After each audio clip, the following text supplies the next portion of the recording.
dozens of tourists were trapped when a volcano erupted without warning on a popular island destination off the eastern coast of New Zealand on Monday. Among them were about a dozen people who were seen on a webcam exploring the upper reaches of the crater just before the eruption at 2:11 p.m. local time, Reuters reported. At least 5 people died and 18 others were evacuated, some with severe burns, a New Zealand Deputy Police Commissioner, John Timms, confirmed late Monday. Prime Minister Jacinda Ardern said that dozens of tourists were on or near White Island when the very significant eruption occurred. A number of people are reportedly injured and are being transported to shore, she said. The island, which is also known as Wakari, is privately owned and is typically visited by thousands of tourists every year. On Monday, enveloped in searing ash, White Island was too dangerous for emergency workers to reach, Mr. Timms told an afternoon news conference as he stood beside Ms. Ardern. He said there had been no communication with anyone still on the island.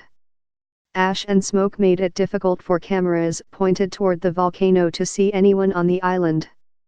We know the urgency to go back to the island, he told reporters.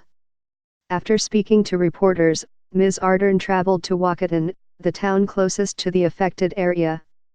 I know that there will be a huge amount of anxiety for those who had loved ones on the island at the time, she said, adding she would not provide details on the victims.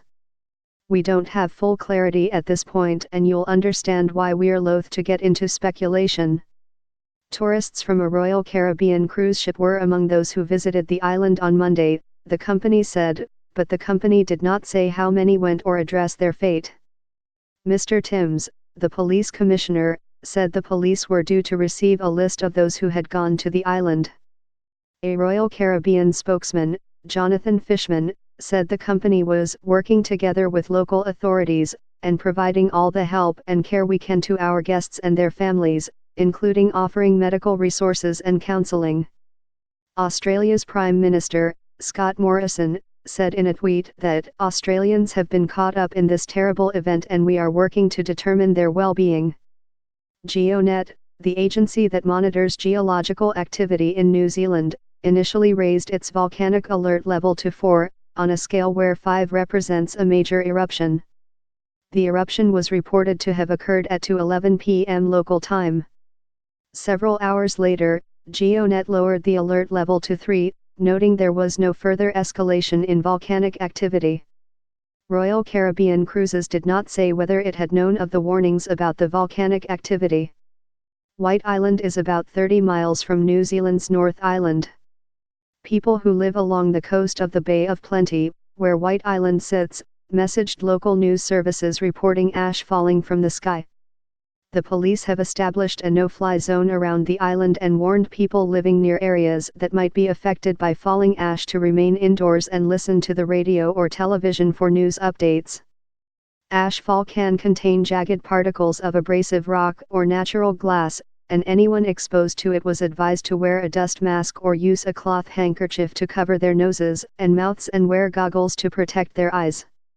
Ken Glairdale from the research institute GNS Science likened the eruption to the volcano clearing its throat, and said that while it looked like it had quietened down, the authorities could not be certain there would not be another eruption within the next 24 hours. The volcano is New Zealand's most active, with 70% of the volcano under the sea.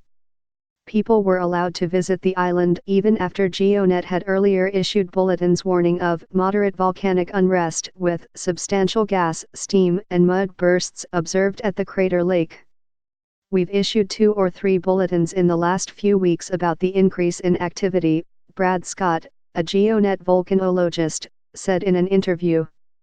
He said that even though the volcano has been erupting since 2011, tourists have been undeterred, with visits to the island dating back to the late 1800s. He said the agency passed its information on the volcano's activity to tour operators and the police, but tourists make their own decisions about whether to visit the island. The weather has traditionally been the only thing that has stopped visitors, he said, noting that the volcano sits in the open ocean and people wanting to reach it have to contend with rough waters to make the journey. the last time there was a large number of fatalities on White Island had nothing to do with a volcanic eruption. In 1914, part of a crater wall collapsed, causing a landslide and killing 10 men mining sulfur.